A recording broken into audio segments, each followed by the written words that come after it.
I'm Craig Kenneth, a relationship coach and a psychotherapist. Every relationship is different and every breakup is different. Work with me and you'll get professional help on your situation.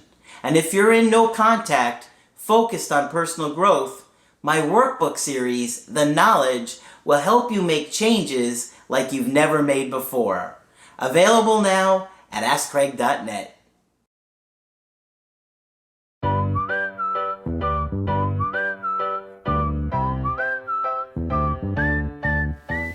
Hi there, I'm Coach Craig Kenneth. And I'm Coach Victoria. And today we're going to be talking about I'll take what I can get from my ex.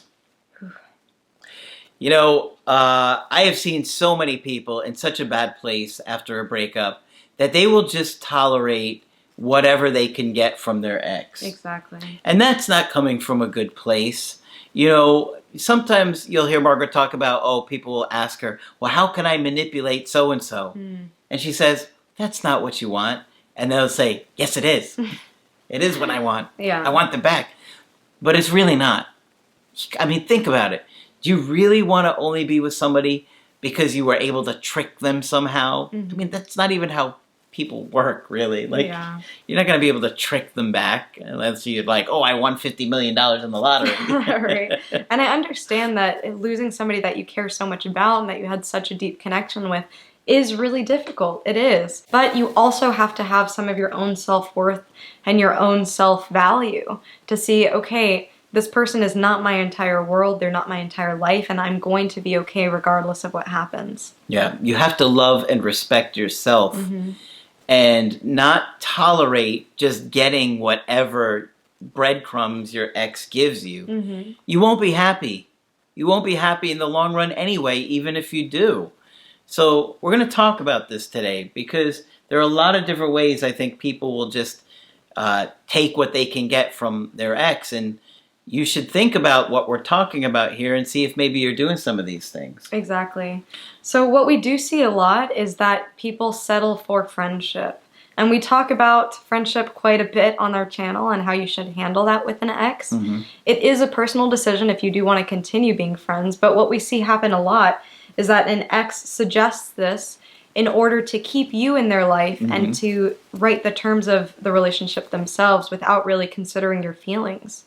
So you might still have this romantic attachment to them, and they might be wanting to tell you about all the people that they're dating. They might still want to have sex with you and not put a label to it. They might still want that emotional connection with you, but then also be afraid to tell friends and family about you. So you want to make sure that you're being treated with respect at all times and that there's consistency between their words and their actions. Yeah, that's really important because you don't want to make the breakup easier for them.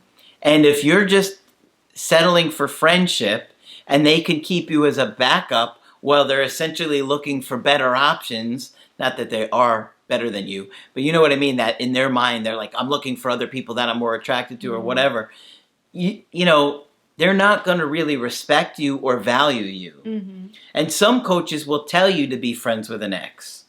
Okay, but I think they're coming from a manipulative place where you're not being authentic about what you want, and you're putting in yourself in a position of weakness, right? Now you have to be their friend and pretend to be their friend when they talk to you about who they're dating, and they hook up with you with all these other people, and essentially you're just trying to move on. I'm not interested in that, and I wouldn't tell you guys to do it because I think it puts you in a weaker position. Right, and ultimately it might not be what you want. If you do want a romantic relation with somebody, and you have had one, and you see them in that way, then I agree that it is an inauthentic decision to remain friends with them. Next is also you'll see your ex be very indecisive. They can send you many mixed messages, and this is normally because they themselves are feeling ambivalent. Normally when you see somebody's behavior, it's a reflection of what's happening inside. And so that is a part of it. And we really want you to be careful here because you can get tossed around by your ex emotionally speaking, and that can really put a toll on you. Yeah, you're going to suffer. Okay? Ultimately, if you're settling for a situation that you're not happy, you're going to suffer, and you're probably going to try and manipulate and not realize it. right? So if you're in a situation where maybe your ex is breadcrumbing you and they reach out every once in a while and just try and hook you back in, getting you to talk with them here and there, you're not really going to move on, and they're ultimately going to kind of move on but keep you hooked in the background. And this is where boundaries come into play. It's so important to set boundaries with your ex. And this is why we think no contact is really important.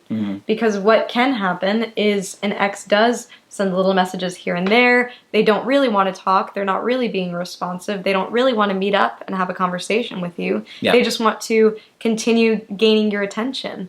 And so I don't say necessarily ignore all of those messages, but set some sort of boundary with them to let them know, hey, this is not okay with me. You know, let me know what you're interested in. If you are interested in something romantic, let me know. Just being clear about things. Yeah, allowing them to breadcrumb you is not going to make you happy. Okay, at some point you're going to have to say, look, you know, if you've said to him, look, why don't we get together? And they say no, say, well, just reach out to me if you want to get together. It doesn't have to be dramatic. It doesn't have to be intense. But you don't want to just allow them to think that they can go off, do whatever they want, and just keep reaching out to you, hooking you, using you as a safety net while they figure things out. And they also have to realize that there are consequences to their behavior and to their actions.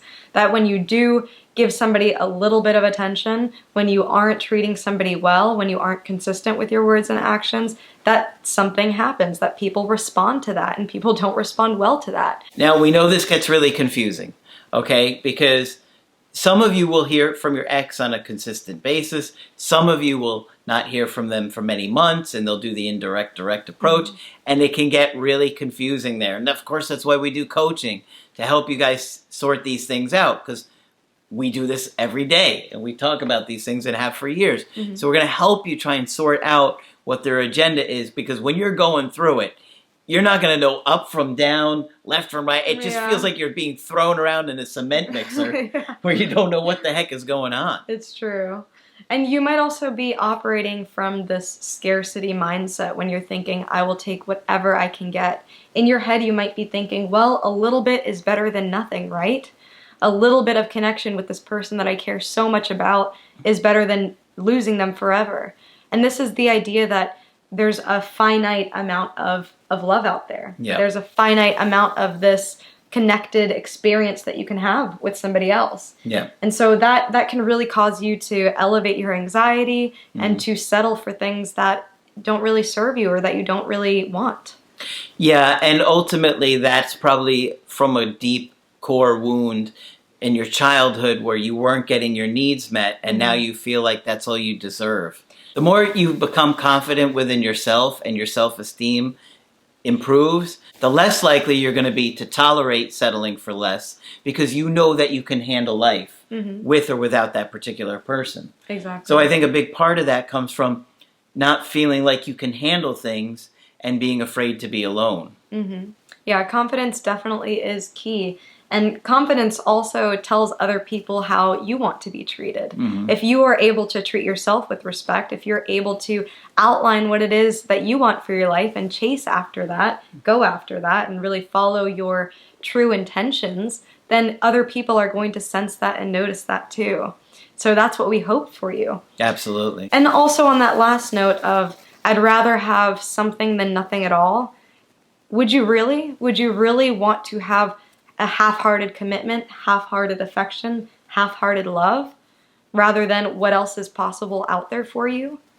So really think about that and really think about what you're settling for. Because we really believe that people are deserving of love and affection, and we really want somebody to match your energy.